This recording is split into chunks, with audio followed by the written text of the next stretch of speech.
É 12 de janeiro de 2017. Estamos aqui na Avenida do Café, número 417, Centro, na singela e verde Igreja Presbiteriana. Presentes aqui eu, Misael, o André Luiz de Albergaria, Robson Lima, o pastor Alex Neander. Estamos aqui na primeira sessão do pequeno grupo de 2017. Se você está ouvindo esse áudio, ele inicia com um convite para que você esteja conosco das próximas vezes. A partir do momento em que as aulas voltarem, esses estudos serão feitos lá na Escola Coronel Francisco Orlando, mas por enquanto aqui na Igreja Presbiteriana de Orlândia. A gente vai estudar durante todo esse ano o tema Perguntas que Exigem Respostas.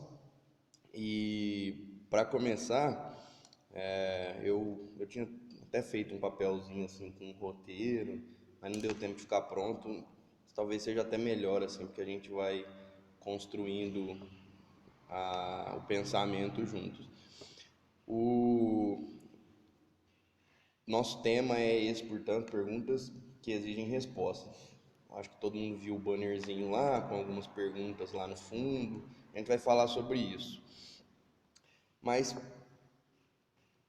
por que é tão comum, em qualquer tipo de conversa, seja ela a mais erudita ou a mais trivial possível, a gente vê uma característica que parece natural no ser humano de fazer perguntas? E vejam só que paradoxal, né? Eu estou falando disso fazendo uma pergunta. Por que o ser humano faz perguntas? Algo instintivo, intuitivo do ser humano.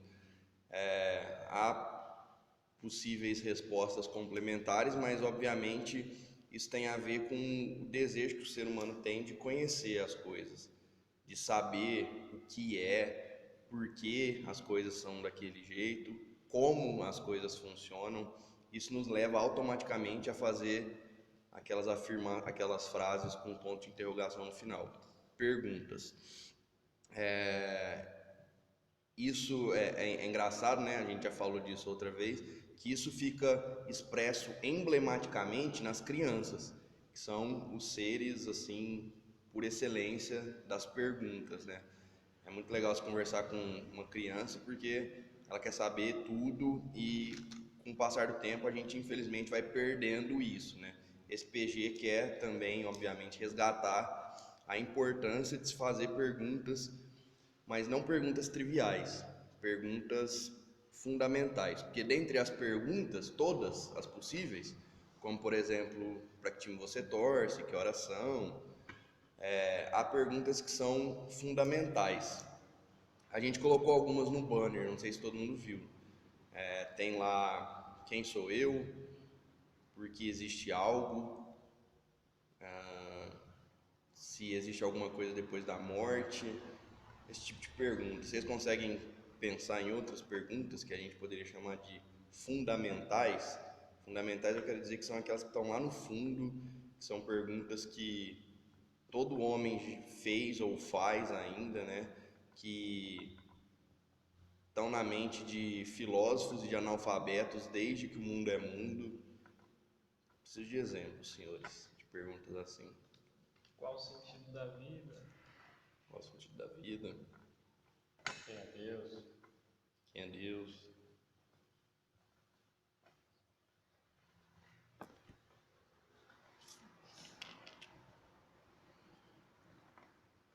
Sou mais ouvinte hoje.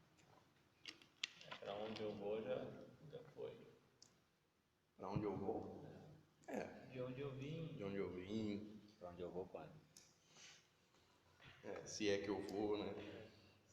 Da morte.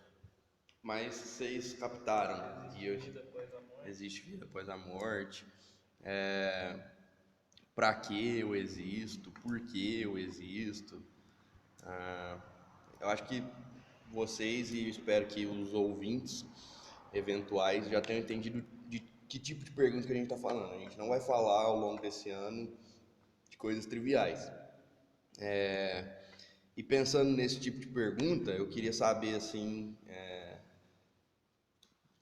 para compartilhar mesmo uma questão pessoal, das que você lembra, se é que você lembra de alguma. Qual foi, assim, talvez a pergunta mais fundamental, importante que já fizeram para você ou que você se fez?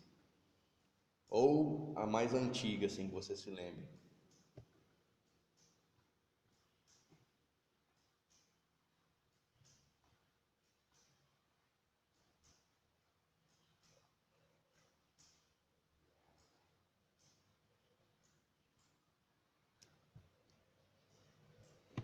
Na verdade, no meu caso, a pergunta mais importante não foi propriamente uma pergunta, né? Foi uma conversa com várias perguntas e questionamentos cruciais para a minha vida. Você lembra de algum? Você está certo do que você pensa? O que você pratica é certo? Você conhece realmente Jesus? Esse tipo de coisa. Qual o significado do que você crê? Mais ou menos nessa tonalidade. Eu acho que todo mundo já deve ter feito aquelas perguntas existenciais, né? Tipo, você passa por um dia ruim, assim, aí de repente, nossa, o que que eu tô fazendo aqui, né? Nesse mundo? Pra que que eu existo? Eu vim aqui fazer o quê? É comum essa pergunta, nem sempre as pessoas fazem pra gente, mas a gente muito comumente faz pra gente, né? Você lembra de alguma, senhor? Pode ser isso que Essa, né? você falou, a questão de se seria um karma, uma aprovação, alguma coisa que a pessoa está passando no momento,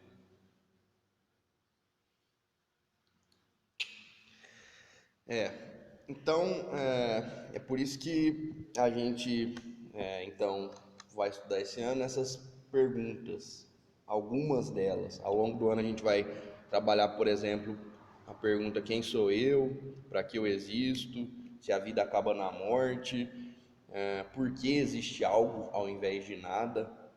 Tipo, eu nunca me fiz essa pergunta, mas estudando, inclusive, esse livro que eu trouxe aqui, que é Em Guarda, Defendendo a Fé Cristã com Razão e Precisão, do William Lane Craig, da editora Vida Nova, ele trabalha uma questão, que é uma questão que um filósofo chamado Leibniz, acho que é alemão, trabalhou certa vez, e é uma questão assim, que eu nunca tinha parado para pensar, mas que quando eu a vi aqui expressa nessas páginas, achei ela brilhante. E é uma pergunta assim que a gente pode fazer de várias outras formas, mas que é muito fundamental, né? Por que existe algo ao invés de nada? Ou seja, por que as coisas existem? Por que que eu e o mundo como ele é existe? Poderia não existir nada, né? Mas existe, as coisas existem, eu existo. Por quê? Tem um porquê? Obviamente, alguns dirão que não tem porquê. Só existem, pronto. E a gente vai trabalhar com essas respostas alternativas também ao longo do ano, quando a gente trabalhar cada uma dessas questões. Mas a primeira questão, a questão com a qual a gente vai lidar primeiramente nessa nossa primeira sessão hoje, antes de começar antes de o relógio passar às 8 horas, o que é muito bom, é a seguinte pergunta, que obviamente é uma das perguntas fundamentais da humanidade: qual o fim principal do homem? E por fim eu quero dizer finalidade, propósito, objetivo, talvez a palavra assim mais filosófica e bonita, né? Talvez a gente use ela, seja propósito.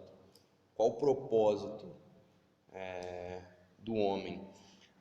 Essa pergunta existe de várias outras formas, né? Ela está expressa naquelas: para que eu nasci? Para que eu existo?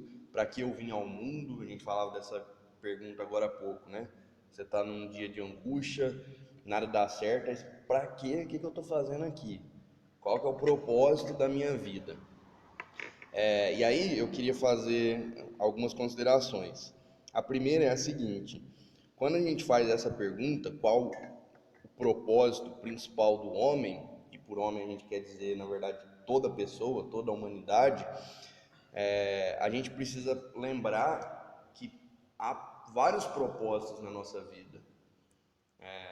Propósitos simples, propósitos do dia a dia. Por exemplo, hoje eu acordei com o propósito de mexer nesse estudo aqui e antes das 11 horas colocar o meu dedo lá no negocinho, marcamento digital para começar a trabalhar. Esse era o meu propósito no dia de hoje. O Robson também, o André tem os seus propósitos, o pastor Alex aí também. Há propósitos de um pouco mais longo prazo, né? Por exemplo, alguém aqui tem propósito de estudar para concurso, passar, sei lá, no Ministério Público. Não sei, é um propósito que as pessoas podem ter. E estudar em outra cidade, casar, ter filhos, esse tipo de propósito. São propósitos pessoais de cada um de nós, mas quando a gente fala nessa pergunta, qual o propósito principal do homem, a gente está falando daquele que é o último, o mais importante, o essencial propósito de toda e qualquer pessoa. Haveria algum propósito, alguma finalidade que une todos os homens, que é, no fim das contas, a grande finalidade do homem? Eu acho que sim, e a gente vai pensar nisso, mas eu queria fazer essa distinção. Além da distinção que eu já fiz, mas não ficou explícita, de que quando a gente fala desse propósito, a gente tem que pensar que há propósitos subjetivos na vida. Os meus propósitos afetivos, profissionais são diferentes do André. Os propósitos esportivos do André são diferentes do Robson. A gente difere nesses propósitos intermediários. Mas quando a gente fala nessa pergunta do propósito principal do homem, a gente está falando de um propósito que é objetivo, que transcende a vida particular de cada um, que é o propósito do ser humano como tal, daquele ser que nasce, que existe, para que ele existe. Essa é a pergunta. Antes de vocês darem possíveis respostas e a gente trabalhar uma resposta aqui que eu acho incrível, vamos pensar juntos em respostas que as pessoas ao longo de milênios deram para essa pergunta. A pergunta é: qual o propósito principal do homem? Que tipo de resposta você já ouviu para essa pergunta? Eu quero a maior lista possível aqui. Se você lembrar de referências também, essa pessoa falou isso, fica melhor ainda. Pode começar? Fica à vontade. Encontrar alguém, casar, ter filho, ganhar dinheiro, faculdade, atividade mais forte que ele já falou, aposentar, construir uma casa, comprar um cachorro, cuidar dos netos, Tem um trailer, um cachorro ter de um salsicha. trailer, pescar, Conheço morrer. Morrer. Morrer tinha que ser. Quem tem um propósito assim de morrer, né? É o fim do mundo. Mas morrer bem, né? Eu sonho em morrer. Essa coisa também de como morrer, muitas vezes na verdade sempre, né? Ou quase sempre é um propósito que você não pode controlar, mas permeia a mentalidade das pessoas, né? Há pessoas que talvez achariam lindo morrer como no final daquele filme Diário de uma Paixão, né? Não sei se vocês viram o final. É romântico, os dois terminam abraçados e morrem. O casal. A moça que largou o cara, né? Mas eles voltam. Não, esse Não, isso aí é a moça que tem Alzheimer. tem Alzheimer. Diário de Paixão. Aí ele vai todo dia contar a história Ah. pra ela. Aí eles morrem assim, juntos. Bonitinho. É bonitinho. Mas vamos lá, outras respostas que as pessoas dão a essa pergunta. Acho que você falou das mais antigas, mas acho que não sei se essa é antiga, mas é a que eu mais ouço, onde o círculo de amizade, onde eu frequento, dentro da minha casa e para tudo que é lado. O propósito da vida de uma pessoa é dar certo na vida, Dá certo. que não é algo muito objetivo. É bem vago, né? Mas você tem que dar certo. Dar O que certo. seria dar certo? Aí você preenche, tem um espaço em branco pra você preencher como você quiser. Vencer na vida, né? Vencer. Essa é bem. A vida é o inimigo, você tem que brigar pra vencer.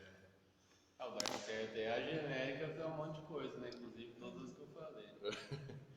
Tem até aquela listinha, né, que todo mundo já deve ter ouvido falar que a pessoa precisa, na vida, plantar uma árvore, ter um filho, escrever um livro. Ler um livro. Escrever um livro. Escrever? Meu professor dizia que era ler. Ele baixou o nível. Os caras não liam bastante. Nos dias atuais, talvez a gente possa dizer ler um livro. Antigamente era escrever um livro. É difícil achar alguém que lê um livro. E quem já plantou uma árvore aqui? Eu já plantei. Já? Eu não sei, eu não plantei uma árvore, mas plantas. Não, tem que ser árvore. Feijão não vale. Milho já plantei. Milho A não. manga pode ser considerada uma árvore. Manga é árvore. Mangueira. Então Baita árvore. falta só dois. O pastor O pastor já tem tem filhos. filho. Quer ver o propósito? Falta só escrever um livro e plantar uma árvore. Plantar eu já plantei também. Já, então só falta escrever um livro. Ah, não. Aí só pra escrever também. Não, Acabou. muito Cara, eu tô livro aí. longe, eu não tenho nenhum. Muito livro aí, tá bom, não precisa de mais livro não. Eu sou o que tô mais longe disso. Ninguém lembrou de uma que eu coloquei algumas aqui, poucas, né? Na verdade, ninguém lembrou de duas. Uma que foi falada de certa forma, né? Que é sempre aquele desejo romântico, mas também mais amplo, de amar e ser amado, né? Você precisa ativar essa potencialidade que o ser humano tem de amar. O ser humano nasceu para amar e tem que encontrar essa reciprocidade, né? Feliz o homem que acha alguém que o ama, a quem ele também ama, né? Essa é uma resposta muito comum.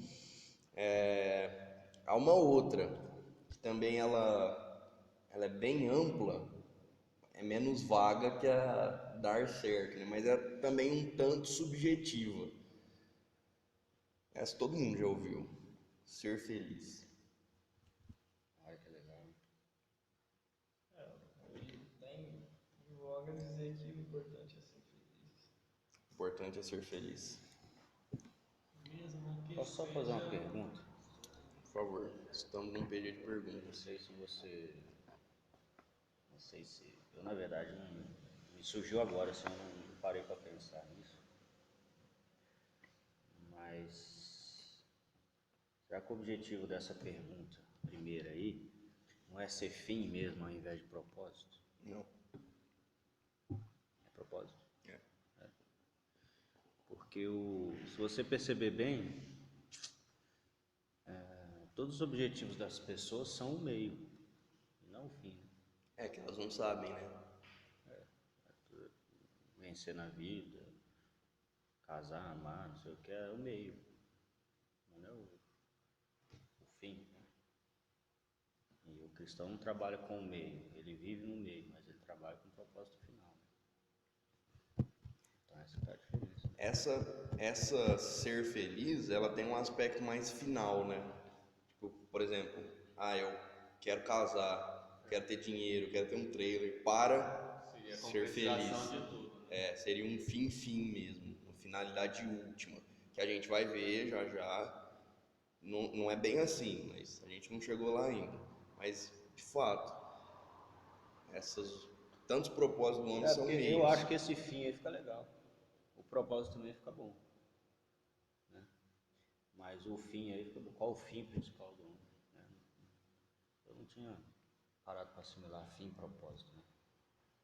Mas eu acho que esse fim principal aí traça um objetivo final e não somente uma vida vivida, né? Porque o pessoal pensa em ganhar dinheiro, tá? Todo propósito é um objetivo para a felicidade própria. Aquele filme A Procura da Felicidade relata bem isso, né? É. O cara quer luta, luta, luta para ele ganhar dinheiro, para ele ser feliz. Só. Depois que ele ganhou, e aí? Foi muito bom o pastor citar isso, porque de fato é isso, né? Aqui que é o filme lá, por exemplo, não é a busca por um emprego, né? Não é o emprego em si que faz o cara chorar no final. Se a gente achou isso, a gente perdeu a ideia, né? É aquilo proporcionar felicidade para ele, que obviamente não era só o serviço em si, mas tudo que o trabalho proporcionaria, cuidar melhor do filho e tal. Mas no fim, essa é uma resposta de todos que a gente viu aqui, talvez até agora, a melhor, porque ela realmente vai mais fundo. Ela deixa todas essas outras respostas como respostas intermediárias. Mas faltou uma, ninguém pensou nela, O que pergunta? uma resposta que se dá. Poucas pessoas têm coragem de dar essa resposta. Talvez ninguém acredite de fato nisso. Alguns talvez acreditam. Alguns que dizem acreditar não conseguem viver coerentemente com essa crença. Por que eu estou falando? Da seguinte resposta para a pergunta: qual o propósito principal do homem? Nenhum. Vocês já viram alguém dando essa resposta? Com certeza. Nenhum. Talvez não explicitamente, né? Mas tem gente que Na aparentemente prática. não apresenta nenhum propósito aí na prática. Vive como se Eu já amanhã ouvi não mesmo fosse falando assim, cara. É?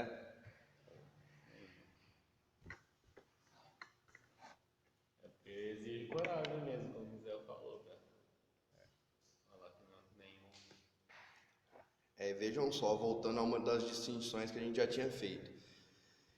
Precisa de muita coragem para o cara dizer isso de si próprio, né? Eu não tenho nenhum propósito na minha vida, né? Mas é ainda mais grave quando pessoas pensam que isso se estende a todo homem, que já existiu, que existe e que existirá, ou seja, a humanidade. Lembre-se que a pergunta é essa, ela é objetiva. Ela se relaciona não com cada sujeito somente, mas com o ser humano.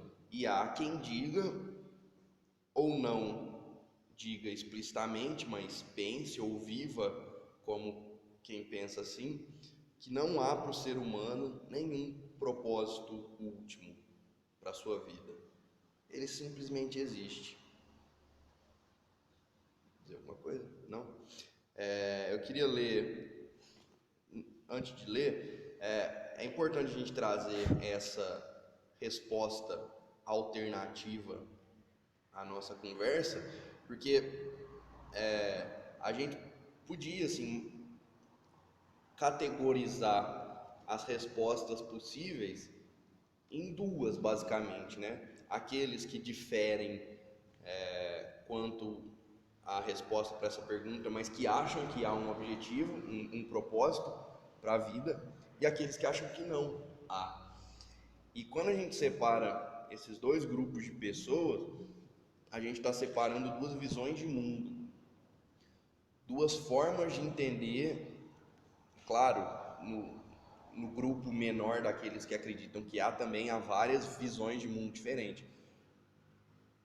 Mas aqui é mais profundo a divisão de como eu enxergo o mundo, de como eu percebo a vida, as coisas, a realidade, como eu enxergo a mim mesmo. É uma pergunta que tem tudo a ver com uma questão dessas fundamentais anterior, que é a existência ou não de Deus, porque logicamente, isso é lógica, é matemática, e a gente vai ver isso, se Deus existe, independente de qual seja, há um propósito para o ser humano. Por quê? A resposta mais simples possível, a gente já falou sobre ela algum dia, é que criação, eu infelizmente não vou dar a referência aqui, porque um cara falou isso, mas eu esqueci quem foi. Eu vou ver se eu lembro de trazer semana que vem. Criação implica propósito. Alguém já criou alguma coisa? Já fez um caminhãozinho, um castelinho de areia? Criou. Ninguém cria algo para nada. Você cria um castelinho de areia para brincar, para ver a beleza daquilo. Você cria, já falando de algo mais tecnológico, desenvolvido, você cria um software para uma utilidade, para que ele ajude alguém a fazer alguma coisa, né? Criação implica propósito. Se Deus existe, se Deus criou todas as coisas, a gente pode não saber qual é o propósito, mas há.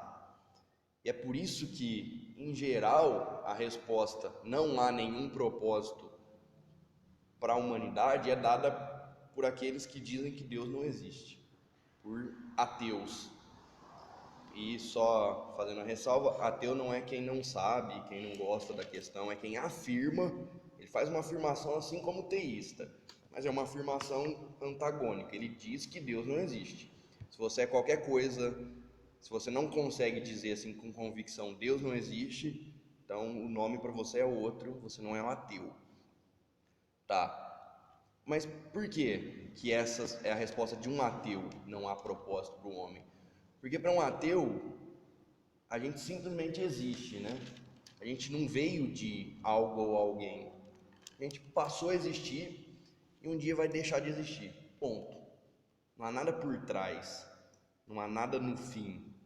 E para exemplificar isso, eu queria ler um trecho aqui do livro já citado, do Craig, quando em um capítulo aqui, que ele está falando sobre que diferença faz se Deus existe, ele fala sobre a ideia dos ateus de que a vida não teria um propósito último. Eu vou ler, não é muito pequeno, não é muito grande. Vamos lá. Se a morte nos espera de braços abertos no fim da estrada, qual então o propósito de viver? Fazemos tudo isso para nada? Não há uma razão para a vida? E o universo, será que é algo absolutamente inútil? Se o seu destino for acabar numa cova fria dos intervalos do espaço sideral, a resposta deve ser uma só: sim, o universo é algo inútil. Não tem um fim, um propósito. Os fragmentos desse universo morto vão somente se expandir e se expandir para sempre. E o ser humano? Será que não há absolutamente nenhum propósito para a raça humana? Será que ela simplesmente desaparecerá um dia, perdida no esquecimento de um universo indiferente? O escritor inglês H.G. Wells previu essa possibilidade. Em seu romance The Time Machine, A Máquina do Tempo, um de seus personagens faz uma viagem no tempo e chega ao futuro para descobrir o destino do homem. Tudo que ele encontra é um planeta de cor púrpura girando em volta de um gigantesco sol, um planeta morto, exceto por uns poucos líquens e musgos. Os únicos sons são o murmúrio do vento e o barulho do mar. Fora esses sons sem vida, o mundo se encontrava no mais completo e absoluto silêncio. Ele está citando agora A Máquina do Tempo. Silêncio. Seria difícil descrever essa quietude, esse silêncio retumbante. Todos os sons produzidos pelos seres humanos, o som dos animais, o canto dos pássaros, o barulho dos insetos, toda a agitação que dá forma e substância ao contexto de nossas vidas, nada disso existia mais. E o viajante retorna ao tempo. Mas retorna no tempo para quê? Lembrem-se que a história conta de um cara que foi no futuro ver o que seria o futuro da humanidade, vê essa quietude retumbante e volta. E aí o Craig pergunta, mas volta para quê? Ele retorna apenas para uma fração anterior de tempo, para uma mesma agitação frenética e sem propósito em direção a esse esquecimento. Quando li o romance de Well pela primeira vez, eu ainda não era cristão e me lembro de ter pensado: não pode terminar assim. Se é verdade que não existe alguém por trás disso tudo que existe e da minha criação, se é verdade que não foi Deus que me criou, que eu vim do nada e eu vou para o nada, se eu conseguisse olhar para o meu futuro, para o futuro da humanidade, eu viria nada, esquecimento, silêncio, as coisas se perdendo. E aí eu volto para os dias de hoje, tendo essa perspectiva do que será o meu futuro, eu consigo ver um propósito para a minha existência, para a existência do universo, das coisas. Não há. O único propósito que eu posso criar para a minha vida são aqueles propósitos subjetivos. Eu quero assistir todos os campeonatos de futebol americano dessa minha vida. Tá, bem, mas e daí? Qual o propósito último, final, essencial da sua vida? Você existe para quê? Certamente não é para assistir futebol americano. Certamente não é só para plantar árvore, escrever livro e ter um filho. As pessoas antigamente tinham aquela ideia assim, né, você vê isso no filme Troia, por exemplo, o próprio Aquiles, né? Qual que era um dos propósitos dele? Entrar para a história, se imortalizar. E muitas pessoas, a gente vê isso no ideário de muita gente, né? Esportistas mesmo. Qual que é o propósito da sua vida? Eu quero deixar meu nome escrito na história, né? Para não ser esquecido. Tudo bem, ele vai ser lembrado por anos e anos, há pessoas importantes das quais a gente se lembra milênios depois, mas se um dia tudo isso vai acabar, de que serviu essa lembrança no meio do caminho entre o começo, que veio do nada, e o fim, que é nada? Não há propósito nessa visão de mundo. Por isso que é incoerente alguém dizer que Deus não existe e viver como aquela pessoa a mais apaixonada pela vida, aquela que acha que a vida dela vale alguma coisa, que tem uma finalidade, né? Não, minha finalidade é ajudar as pessoas mais pobres, mais carentes, a humanidade existe para isso. Não faz sentido, é incoerente. É dizer que 1 mais 1 é 3, é um erro matemático, um erro de lógica, que as pessoas não percebem. Justamente por quê? Por causa dessa percepção do Craig, de que seja você cristão ou não, seja você ateu ou não, se você realmente visse que o mundo era tal como um ateu acha que é, como descrito aqui agora, você ia dizer: não pode ser. E por que no fundo a gente deseja que não seja assim? Porque no nosso coração a gente sabe que não é assim. No nosso coração a gente sabe que a gente existe para algo maior. No nosso coração há um vazio que precisa ser preenchido por alguma coisa. Isso é natural de todo homem. A gente pode tentar preencher de várias formas, mas isso é natural de todo homem. Por isso que todo homem faz esse tipo de pergunta. Por isso que essa é uma das perguntas fundamentais que quase ninguém pode escapar de fazer para si ou para outra pessoa alguma vez na vida. Isso está aqui dentro, está marcado, é um denominador comum de todo ser humano. E a gente não quer que a resposta seja essa, de que não há um propósito. E há. Eu queria apresentar para vocês, então, a resposta que eu creio ser a mais correta, a melhor, a verdadeira e, portanto, a mais bonita resposta para a pergunta: qual o propósito principal do homem? Essa é a resposta que uma galera lá do século 17, faz tempo, né? Mas não foram eles que descobriram isso, eles só criaram um documento em que isso ficou expresso. Mas muita gente sabia disso há muito tempo já. Mas uma galera lá, reunida numa assembleia, chamada Assembleia de Westminster, na Inglaterra, pessoas cristãs, crentes em Deus, durante um ano e pouco, quase 2 anos, eles se reuniram e confeccionaram documentos que a gente chama de confissões de fé, porque eram documentos que expressavam aquilo em que as pessoas criam. Todo mundo pode ter um documento de fé, porque todo mundo crê em alguma coisa. Essa é outra das perguntas fundamentais, né? Em que você crê? E ninguém escapa disso. A pessoa pode não gostar dessa pergunta e querer não responder. Ela pode não saber direito em que ela crê, mas todo mundo crê em alguma coisa. Ela crê que Deus existe ou não. Ela crê que a vida tem um propósito último ou não. Ela crê que quando ela morrer ela vai para algum lugar ou não. Ou ela vai ficar no túmulo e fim da vida. A gente tem crenças.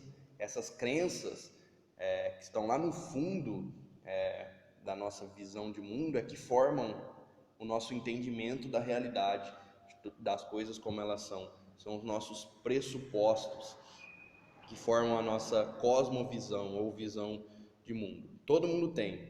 Esses caras tinham também, assim como nós temos. E eles expressaram essa visão de mundo deles, que não era só deles e que não era nova, era bem antiga, nesses documentos confessionais, que era algo muito comum ali naquela época. Foram 3 documentos. André, você lembra quais eram? Catecismo maior, menor, 3. 3. E a Confissão de Fé de Westminster. Como o André falou, foram 2 catecismos e uma confissão de fé. Qual que é a diferença? Para quem não saiba, porque eu sei que quem está aqui sabe, a confissão de fé é um documento afirmativo, que de forma direta e corrida afirma verdades nas quais aquelas pessoas criam. Os 2 catecismos, o catecismo maior e o catecismo menor, ou o breve catecismo de Westminster, também são documentos que expressam a fé daquelas pessoas, mas fazem isso num outro esquema, por meio de perguntas, olha só, perguntas e respostas. E a primeira pergunta desse catecismo é justamente essa: qual o fim principal do homem? E obviamente a gente quer ouvir o que esses caras têm para dizer. Eu esqueci de colocar a data precisa aqui do catecismo, que é o que a gente vai usar para ouvir a resposta desses caras a essa primeira pergunta, mas eu acho que é 1648. Alguém? Eu acho que é 1648. Eu tenho certeza que depois do século XVI. Não, é século XVII. Eu acho que foi 1648.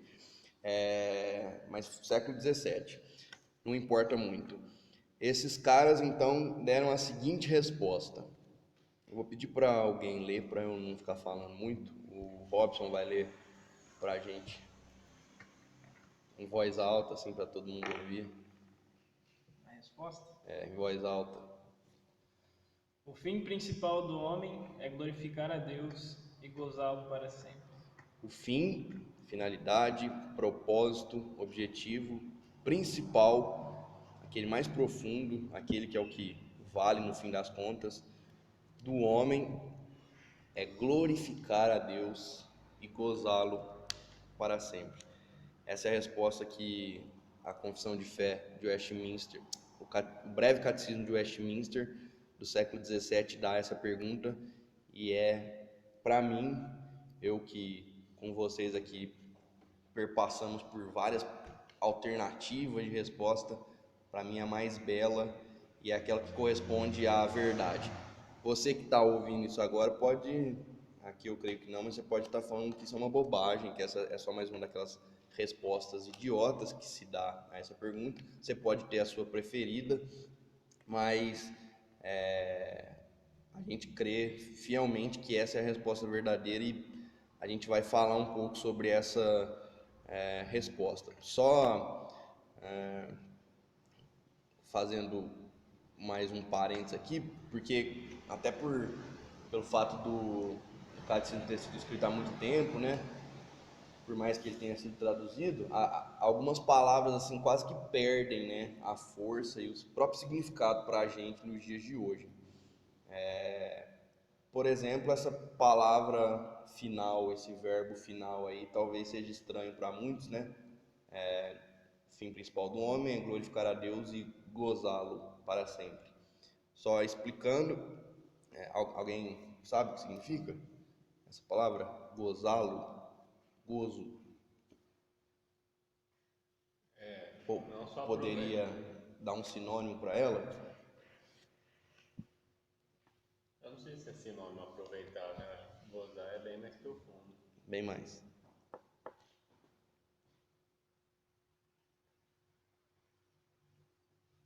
É difícil achar uma palavra que é aproveitar, no sentido de também se alegrar. Regozijo. Essa é boa. E tá provavelmente ali na mesma família semântica, né? Porque regozijar vem de gozo, né? Então talvez não ajude muito também. Eu coloquei algumas palavras aqui que podem ajudar a gente. Quando o catecismo responde que o fim principal do homem é glorificar a Deus e gozá-lo para sempre, ele está falando que o fim principal do homem é glorificar a Deus e desfrutar de Deus, deleitar-se em Deus. E uma que eu gosto muito, satisfazer-se em Deus. Eu gosto dessa satisfazer-se porque ela dá a ideia de um vazio precedente. Quando que a gente costuma dizer assim, estou satisfeito? O André pode responder bem essa pergunta. Não que ele fique satisfeito com muita frequência, demora para isso acontecer. Mas depois de comer 3 pizzas inteiras. Ou seja, por quê? Porque antes havia um vazio que a gente chama de, nesse caso, fome. E aí a gente preenche esse vazio. E aí diz, eu estou satisfeito. Isso acontece em todas as áreas da nossa vida, né? Pense, por exemplo, na área profissional. Se alguém chega para você e pergunta do seu serviço, como está a sua vida, pode ser que você responde, cara, estou satisfeito lá. Por quê? Porque há dentro de nós aspirações de vida, como aspiração profissional, aspiração afetiva. E quando alguém diz que está satisfeito, quer dizer que esse vazio foi preenchido. É muito legal que o C.S. Lewis, né, o autor das Crônicas de Nárnia, ele fala disso, né? Assim como a gente foi criado com esse instinto de fazer perguntas, assim como a gente foi criado com essa sede para que haja um propósito, porque há um propósito, ele diz que a gente foi criado com inúmeros vazios propositais. Para quê? Para que eles fossem preenchidos. E obviamente o Criador não é mau, ele não criou um homem vazio como que um sádico que quer ver o homem sofrendo por não ser completo. Não, para cada vazio do homem ele criou um satisfator. Então a gente tem fome, a comida; a gente tem sede, a bebida; a gente tem aspirações profissionais, a carreiras para serem seguidas; a gente tem aspirações amorosas, ao casamento. Para isso, ficar não preenche isso. Casar preenche essas aspirações que não todos, mas a maioria dos homens Tem e sempre mulheres têm. uma resposta alternativa, não um limite. Isso, ótimo, muito bem colocado, né? Para fome, né? Você pode ir fumar, para aquela galera que usam até termos gíria, assim, vai comer bobagem ou vai dormir para tapear a fome. Para a sede a mesma coisa, para as aspirações amorosas a mesma coisa. Eu gosto dessa palavra satisfazer justamente por causa disso, porque ela dá essa ideia de que há um vazio que foi preenchido. Eu já ouvi várias vezes, eu não sei se é verdade, eu precisava já ter conferido, mas dizem que o Dostoiévski, né, em algum dos seus livros, usa essa frase, né? Que há no vazio, em cada homem, no interior de cada homem, um vazio do tamanho de Deus. Esse é o vazio existencial maior do homem, aquele principal. Eu só, continuando, eu queria dizer, para a gente ir concluindo, que esses homens, obviamente, não deram essa resposta de que o fim principal do homem é glorificar a Deus e se satisfazer nele da própria cabeça. Eles tinham um livro no qual eles se basearam para dizer isso, a Bíblia. Eu quero trazer alguns textos aqui que provam como essa é uma verdade cristã, essa de que o fim principal do homem é glorificar a Deus e satisfazer-se nele para sempre. O André vai ler para a gente Salmo 42, 1 e 2. O Robson, Salmo 63 e 1. O pastor, um dos mais bonitos, Salmo 16 e 11. Eu vou ler Salmo 37, 4. O André também já deixa anotado aí para ler 1 Coríntios 10, 31. O Robson para também ler Salmo 73 ou 72? 73, 24 e 26. E o pastor para ler João 17, 22 e 24. Qual que é o meu primeiro? 63 e 1. Salmo 42, 1 e 2. Como suspira a corça pelas correntes de águas, assim por ti, ó Deus, suspira a minha alma. A minha alma tem sede de Deus, do Deus vivo. Quando irei e me verei perante a face de Deus? Então, esse é um dos primeiros versículos que a gente vai ouvir de um homem, que é um homem aqui falando, talvez Davi, falando que há nele esse vazio, que há nele um clamor por um preenchimento, por um satisfator. Ele diz que a alma dele clama, anseia, tem sede de Deus.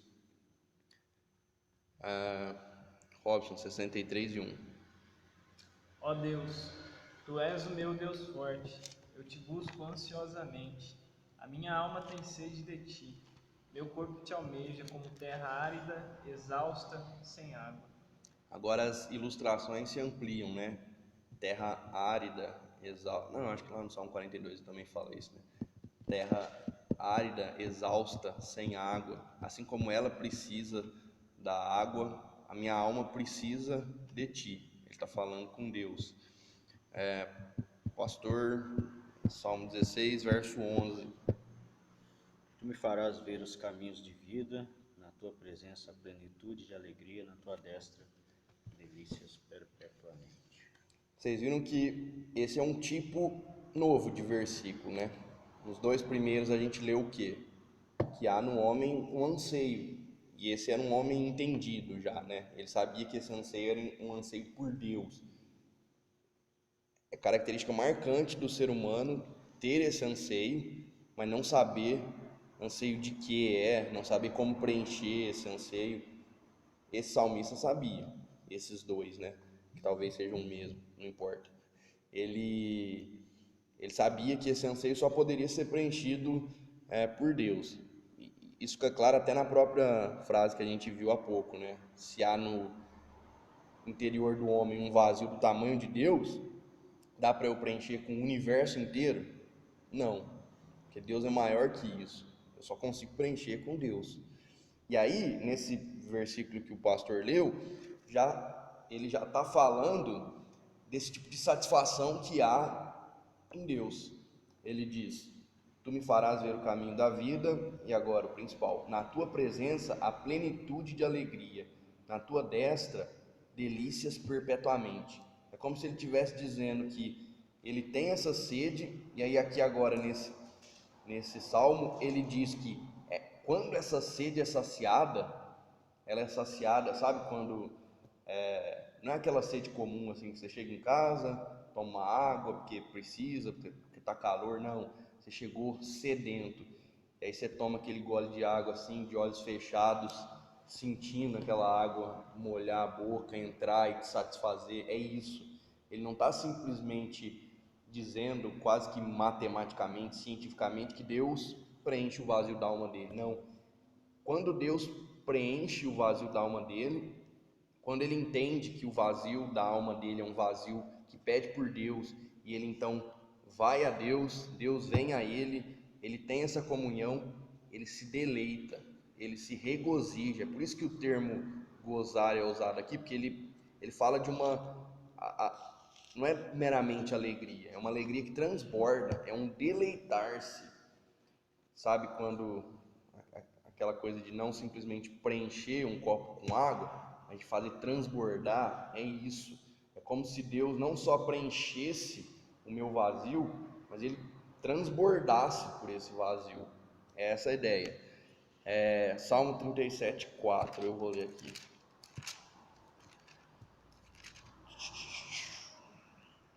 Agrada-te do Senhor, e ele satisfará os desejos do seu coração. Esse versículo aqui precisa ser estudado com calma, porque obviamente muitas pessoas veem nele uma brecha para, vou dar um jeito de me agradar no Senhor, não sei como, mas vou dar um jeito, porque aí ele vai satisfazer os desejos do meu coração, vai me dar uma Ferrari, vai fazer eu ter minhas 2 esposas. Obviamente ele está falando dos desejos legítimos do coração, dos desejos que o próprio Deus coloca no coração do homem para serem satisfeitos em Deus. Para quem talvez não esteja entendendo, já já a gente vai linkar tudo isso e mostrar por que esses versículos respondem àquela primeira pergunta. André, texto belíssimo, 1 Coríntios 10:31. Portanto, quer comais, quer bebais, ou façais qualquer outra coisa qualquer, fazei tudo para a glória de Deus. Se alguém tem algum problema em achar na Bíblia algum mandamento claro assim para glorificar a Deus, porque não é sempre que isso é dito expressamente e diretamente, mas esse é um dos versículos que deixa isso claro, muito claro. Há um contexto, mas o princípio aqui é profundo e é geral. Ele está falando de que quer você coma carne ou não coma carne, quer você esteja trocando fraldas de bebê, tomando suco de laranja, fazendo qualquer coisa, faça para a glória de Deus. Por quê? E aí a gente vai ler um texto que eu não tinha colocado aqui, mas que precisa estar aqui. Eu vou ler. Isaías 43:7. Por que há uma ordem de Paulo aqui, inspirado por Deus, para que o homem faça tudo para a glória de Deus? Isaías 43:7.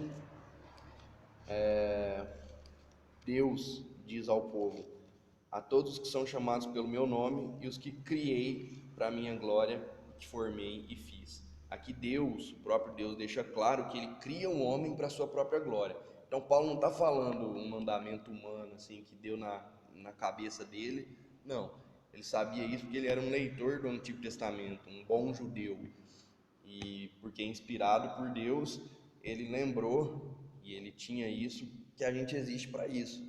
Deus nos fez, e agora eu espero que comece a ficar claro, Deus nos fez com esse vazio, e Deus nos fez para que esse vazio seja completo quando eu o glorifico. A minha vida é feita para glorificar a Deus. Já já a gente vai lidar com alguma questão, porque alguém pode estar ouvindo e falando: nossa, que absurdo, que Deus ególatra, né? Aquele cara que gosta de si mesmo, narcisista. Calma. Salmo 73, 24, 26 a 26. Tu me guias com o teu conselho, e depois me recebes na glória.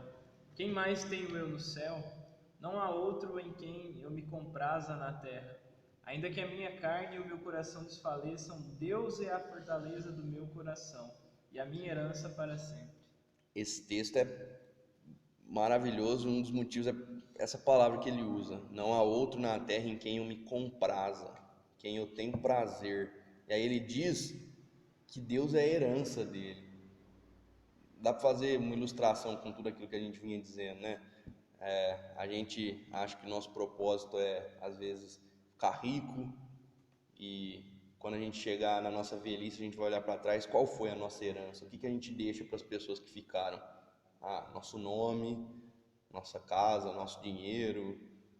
Esse cara está dizendo que a herança dele, aquilo que ele tinha, aquilo que na velhice dele, ele olhava para trás e dizia: eu tive, eu tenho, é o que vale, é o meu tesouro, é Deus, é ter comunhão com o meu Criador. João 17, 22 e 24. Eu lhes tenho transmitido a glória que me tens dado, para que sejam um como nós o somos. Pai, a minha vontade é que onde eu estou estejam também comigo os que me deste, para que vejam a minha glória que me conferiste, que me amaste antes da fundação do mundo. Aqui Jesus está falando que, isso é legal, né? Que ele tem glória, que ele quer que a gente veja essa glória que o Pai dá para ele desde antes da fundação do mundo, que o Pai tem com ele. Esse versículo é interessante porque talvez alguém pense que quando a gente fala em glorificar a Deus, está falando de conferir a alguém algo que esse alguém não tenha. Glorificar, dar glória, dar louvor a Deus, não é jamais dar a Ele algo que Ele não tenha. É simplesmente confessar aquilo que Ele tem, aquilo que Ele é.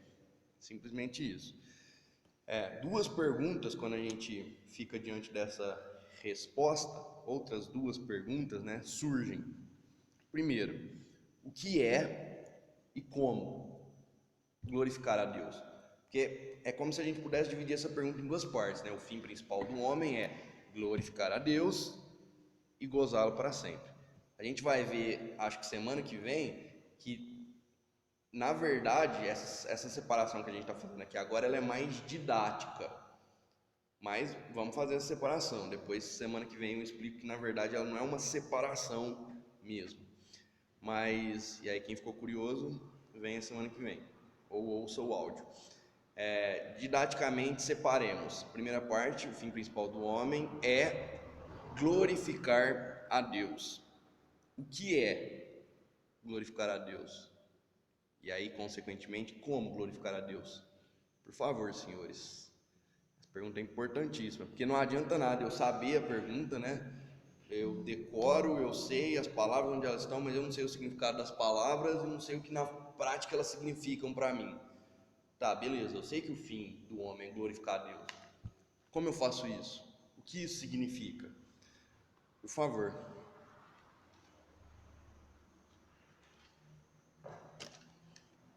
Enquanto eu como o último croissant. Não tem mais um. Antes de responder isso aí, eu acho que deveria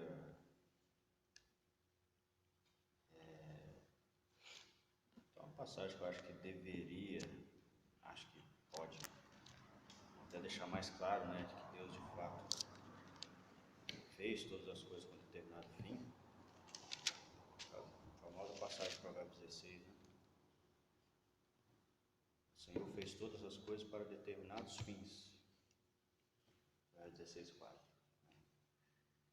Aí ele fala que está o perverso para o dia da calamidade, né? Ou seja, nada foge dos propósitos de Deus. Então tudo foi feito com um fim. Aí entra essa questão de qual o fim. Ele fez todas as coisas para determinado fim, qual o fim do homem? No decorrer desse estudo a gente vai falar sobre essa coisa de Deus ter decretado as coisas, Deus ter um plano para a criação, mas é isso, né? Deus não é a gente já tinha dito, né? Ninguém cria algo para nada, e aí o versículo deixa ainda mais patente. Patente? Eu sempre confundo patente e latente. Latente é a potencialidade, patente né? Então fica ainda mais patente que de fato a criação implica propósito. Qual foi aquela visão lá? Não sei se não lembro, acho que ela fala de uma visão de Deus ter dado a corda e deixado. Deísmo. Deísmo. Ele cria um homem, dá corda no mundo e deixa acontecer naturalmente, para lembrar a poesia popular. Mas vamos lá. O que é e como glorificar a Deus?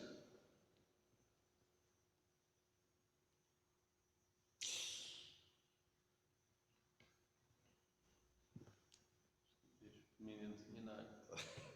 Eu ia citar com uma passagem de João, mas não me lembro qual agora. A gente tratou no passado. Pode usar suas palavras mesmo. Que os Jesus seria melhor. Jesus são melhores. É uma boa saída, né?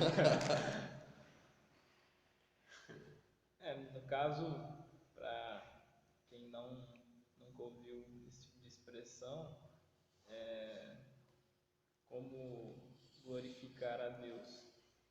E de imediato dá a entender que é algo como você falou, de conferir glória a alguém que não tem.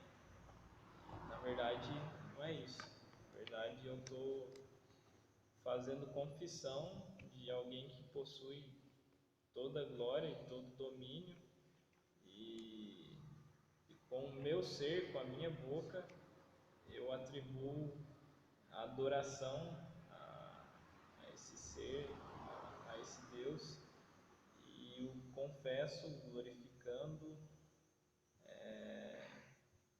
com os meus lábios, com a minha vida. E aí precisa linkar como fazer isso, né? Para poder fazer mais sentido. Que aí Talvez você tenha até respondido como, com os lábios, cantando, falando, mas não o que é. eu respondi como. Acho que sim. É, As perguntas estão, obviamente, muito Elas intimamente estão ligadas, né? interligadas. E aí seria por meio das regras que ele nos deixou pela sua própria palavra. Por meio é como de novo. Por meio é como, né? E ela quem dirige a nossa adoração a esse Deus e a nossa maneira de glorificar esse Deus por intermédio do seu Filho, que nos dá acesso a Ele, para que então a gente o adore, o prostre a Ele e, portanto, glorifique. Perfeito. Alguém consegue responder o que é? Robson deu muitas contribuições sobre como. Deixa eu pegar um francês aqui que morou em Genebra há um tempo, chamado João Mais ou menos. Calvino. Ou Jean, filho francês. Jean e João. Jean é francês. Jean. Jean é francês, mas não lembro se é o correlato de João, né? Eu creio que é assim. Eu não sei a pronúncia, né? Foi dito Tem que fazer um biquinho. na série Cinco Solas, Ah, é? ano atrasado, quando foi falar do reformador João Calvino. João Calvino. Esse ano, inclusive, para quem não sabe, 500 anos de reforma. Esse cara aí que estava em discussão aqui agora diz o seguinte: glória de Deus, isso é lindo, é quando sabemos o que Ele é. Obviamente, quem talvez seja até melhor, né? Mas é isso. Saber quem Deus é glorificar a Deus. Isso talvez fique um pouco estranho. Vamos lá. Talvez a primeira coisa relacionada à glória de Deus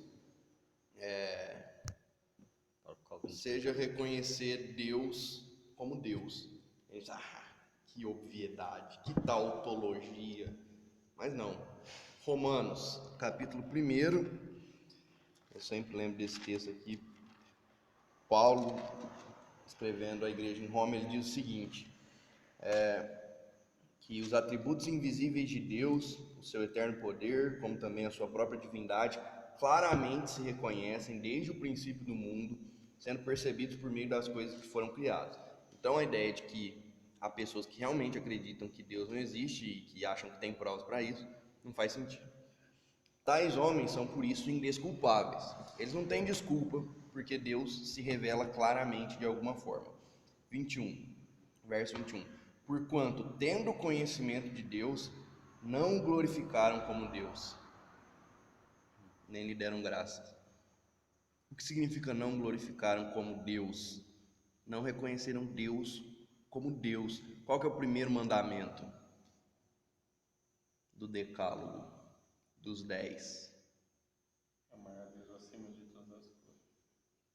Senhor nosso Deus é o único Senhor. Esse é qual que eu falei. É quase isso. Não terás outros deuses além de mim. É isso? O meu é do Novo Testamento. Vamos ler lá, Êxodo 20? É isso. Não, é porque ele não aparece, tipo, não terás, não, algumas vezes você tem que inferir. O que eu falei é do Novo Testamento. É o resumo Os dois. dos dois. Êxodo 20. Quem achar, lê aí pra gente. Confundindo com o grande mandamento. Verso 2: Eu sou o Senhor teu Deus, rei da terra do Egito, casa da servidão. Essa é a introdução. Não terás outro Deus diante de ti. O primeiro mandamento é esse: não terás outros deuses diante de ti. A introdução fala: eu sou o Senhor teu Deus. Por que eu estou trazendo esse primeiro mandamento aqui? Porque o Lúcio, inclusive, quando teve aqui, eu acho que é o Rod ou o Berkoff que fala que uma maneira muito boa da gente estudar, entender os mandamentos é transportá-los ele para afirmativa, que eles estão num imperativo negativo, né? Não terás outros deuses diante de mim, não farás para ti imagem de escultura. O pastor um dia, inclusive, até falou sobre isso, acho que no Rubens, não sei se vocês lembram, se não lembram, o pastor pode, nos bastidores, lembrar para vocês, eu lembro bem, acho que foi no Rubens. Esse cara não pode falhar, não. Esse cara lembra de tudo. Aí, o que significa na afirmativa não terás outros deuses diante de mim? Terás só a mim como Deus. Mas o que significa Deus dizer terás só a mim como Deus? Quais são características de Deus? Por isso que é essencial saber o que é Deus, quem é Deus. Quais são as características de Deus? Algumas.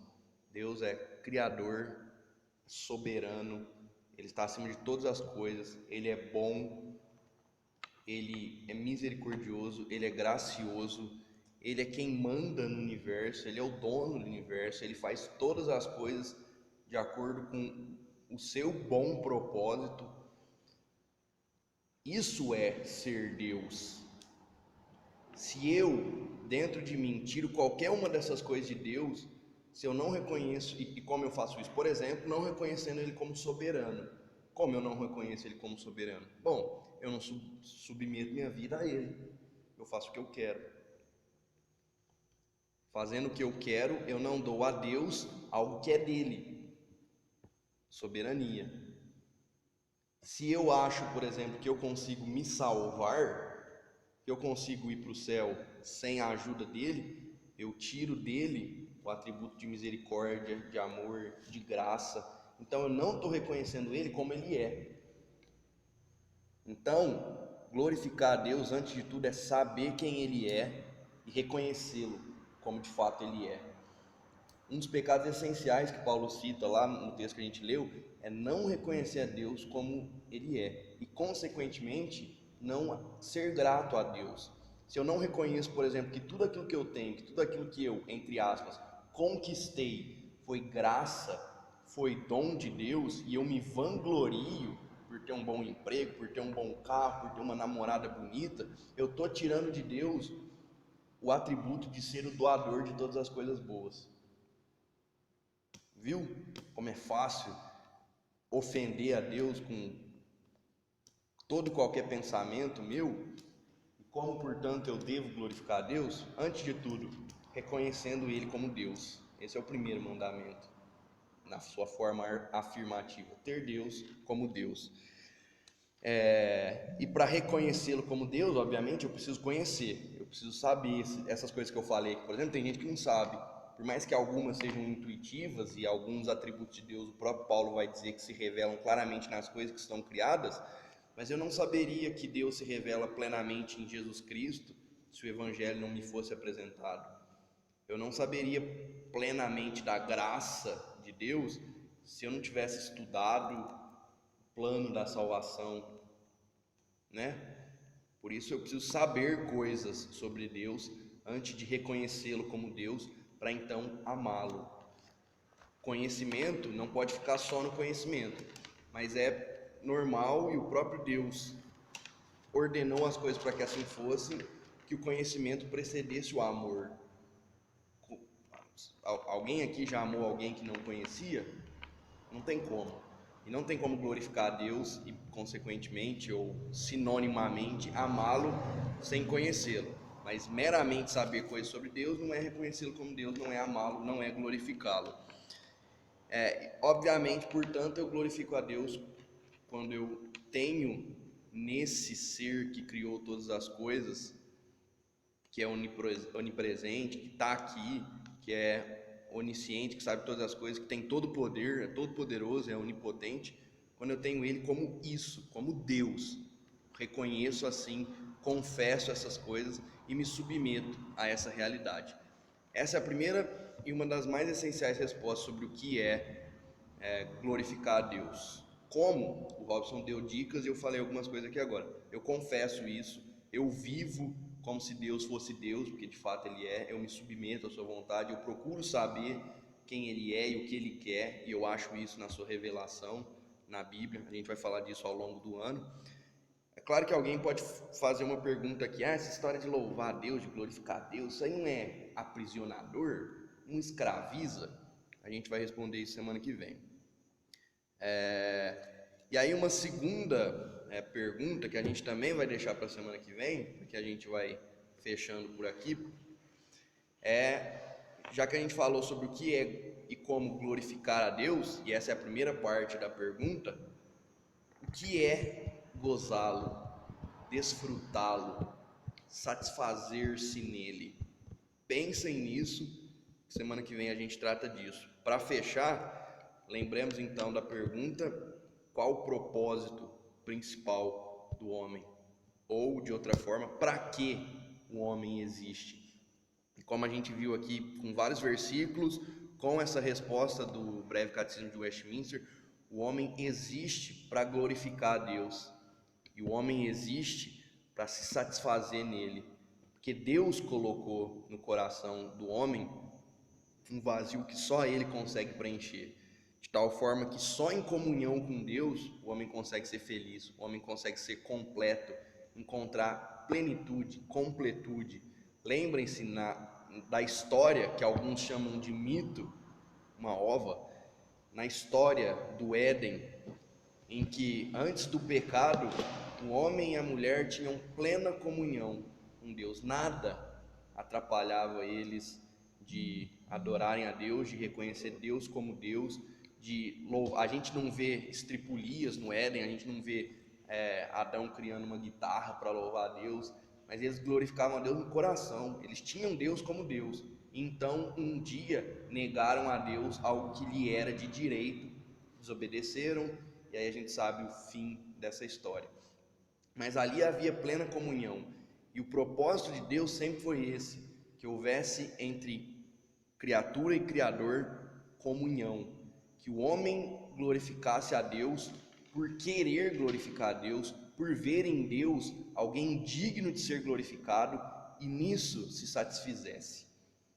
Isso pode ser um pouco complicado para a gente entender, mas a gente vai destrinchar um pouco isso semana que vem e vai responder também uma pergunta que a gente pode achar que é banal e tudo mais, uma questão que é engraçado, né? Eu vou até ver se eu trago o vídeo ou transcrevo quando esses caras falaram isso. Tem muita gente que se mete a falar coisas que não sabem, né? Há perguntas essenciais para a humanidade e direto a gente vê pessoas aí metidas a filósofos, a teólogos, que falam cada coisa. Dois deles, para a gente terminar e botar curiosidade em vocês, um deles chamado Brad Pitt, quem conhece? Um cara feio. E a outra é a Oprah.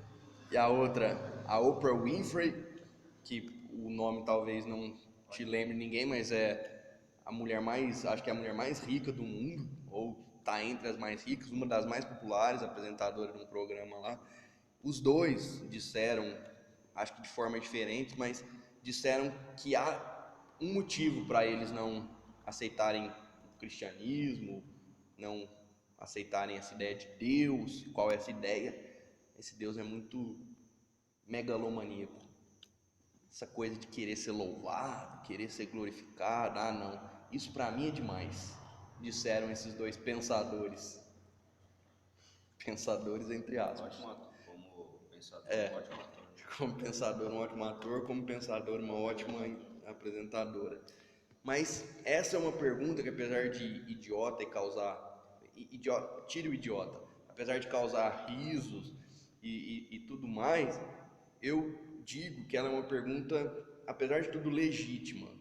Ou, se não é legítima talvez nem seja o termo, mas ela é boa. Ela abre brecha para a gente explicar de maneira linda como